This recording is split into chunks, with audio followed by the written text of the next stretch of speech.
Welcome sa Dries TV. Kung interesado ka sa ganitong news, huwag kalimutang isubscribe ang ating YouTube channel. Maraming salamat! Welcome po ulit sa ating panibagong update tungkol kina Kim and Paolo Abilino. Sa bawat update natin, tatalakayin natin ang mga pinag-uusapan sa mundo ng social media tungkol kina Kim and Paolo Abilino. Kaya naman kung hindi pa po kayo nakasubscribe dito sa ating channel nako, i-click nyo na po yan and isama nyo na din ang bell button. So, ayan, welcome back again sa ating YouTube channel mga ka-Kimpaw. And sa update natin ito, ang pag-uusapan natin ay tungkol sa mga importanteng kaganapan kina Kim and syempre kay Paolo Abilino. Pero bago po ang lahat, maraming salamat sa patuloy na pagsuporta at pagsubaybay sa mga daily update natin. Kaya naman bilang pasasalamat, narito po ang mga napili nating komento patungkol yan sa naging previous update, no? Unang komento mula po ito kay Ginang Helenita Catalasan. Sabi niya, "Good afternoon, Dries. Malapit lang ang England sa Paris. Pwedeng mag-train, ang problema wala akong kasama at hindi ako nagpa-reserve ng ticket. Pero nakita ko ang sweet moments ng Kim Pao. Pero napapanood ko ang Kim Pao sa YouTube, paulit-ulit kong pinapanood. God bless Dries and God bless Kim Pao." Maraming salamat sa komento, Ginang Helenita Catalasan. Sayang naman po, no, hindi nyo po nakita si Kim and Paolo Abilino ng personal.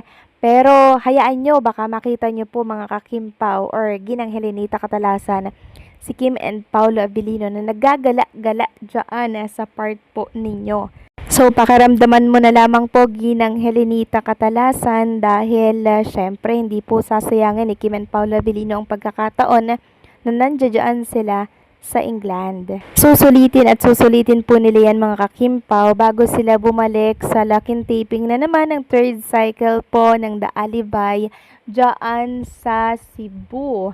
Kaya naman, asahan na po natin na makikita natin si Kim and Paolo Abilino sa iba't ibang parte po ng lugar dyan sa England. So maraming salamat sa komento, Ginang Helenita Catalasan. God bless po at mag-iingat kayo lagi dyan.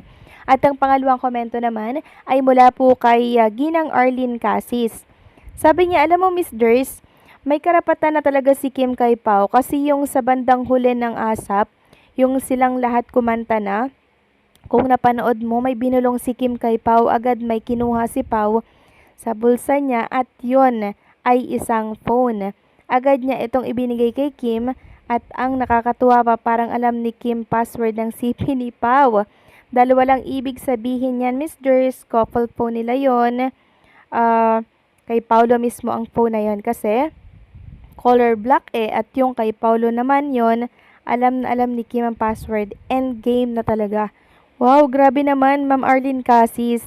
Hindi ko po napanood itong part na to, pero nakakatuwa lang dahil talaga namang pinatunayan na namang muli ni Kim and Paolo Abilino ang lalim ng kanilang pag-iibigan. Talagang magdiyosawa na sila mga ka-Kimpaw kasi ultimong password ng cellphone, alam na alam ni Chinita Princess, mga ka-Kimpaw. Ito po yung sinasabi ko sa inyo, mga ka-Kimpaw yung deep relationship, yung malalim nila na relationship. Malalim po na relasyon kasi naiintindihan talaga nila mga ka-Kimpaw Yun bang tinginan pa lang, alam nyo na yung ibig sabihin ng isa't isa. Diba? Yun bang bubulong ka pa lang, alam mo na agad mga ka-Kimpaw yung ibig sabihin ng ka-partner mo. So, ganyan na ganyan po si Kim and Paolo Abilino. So, basag na naman dito mga ka-Kimpaw yung mga bashers na mahilig gumawa ng issue tungkol kay Kim and Paolo Abilino na work lamang daw talaga itong si Kim and Paolo. Ayan no, meron na pong nakakita si Ma'am Arlene Casis. Sana makita ko yung video na to. Saan nyo po ba to nakapanood, Ma'am Arlene Casis? Kasi gusto kong ipakita sa mga viewers natin.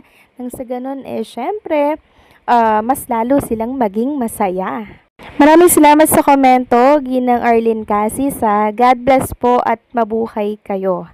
So yun na nga, pag-usapan na natin mga ka-Kimpaw, ang mga balita po na nakalap natin sa gabing ito ng linggo. At unahin po nating pag-usapan ang tungkol nga dito sa ating nabasa na si Kim and Paolo Abilino po ay nag-check out agad sa kanilang hotel. Grabe mga kakimpaw. Talagang confirm na confirm ni si Kim and Paula Avellino pupunta sa ibang lugar dito po sa England para syempre i-explore, gumawa ng moment, gumawa ng another photoshoot si Kim and Paolo. Kasi si Kim po mahilig po talaga yan sa mga selfie-selfie, mga photoshoot, mga kakimpawa, talaga namang gagalugarin nila yaang iba't ibang lugar dyan sa England.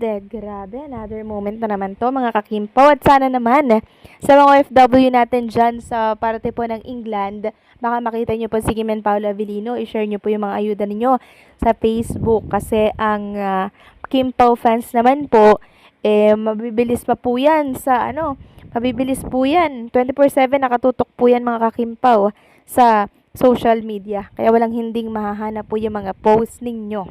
Sabi kasi dito ni Aisaw, unang nag-exit sa show si Kim and Paolo Avellino. Unang umuwi sa after party. Unang nag-check out. Talagang excited sila, no, mga Kim, pag gumawa ng memory dito sa England. At habang papalayo nga po si Paolo Avellino, mga kakimpaw, napanood ko yung video, mukhang excited siya, tapos ngiti-ngiti siya sa camera, mga kakimpaw. Siguro hindi siya makapag-antay na gumawa sila ng moment dito sa iba't ibang lugar sa England. Nakakatuwa naman, mga kakimpaw, no? Talagang nag-e-enjoy po si Kim and Paolo Avellino dito sa at the same time, vacation na din, 'di ba? Work, at the same time, nakakapagbakasyon, 'di ba? Mga kakimpaw, nakakatuwa po 'yun.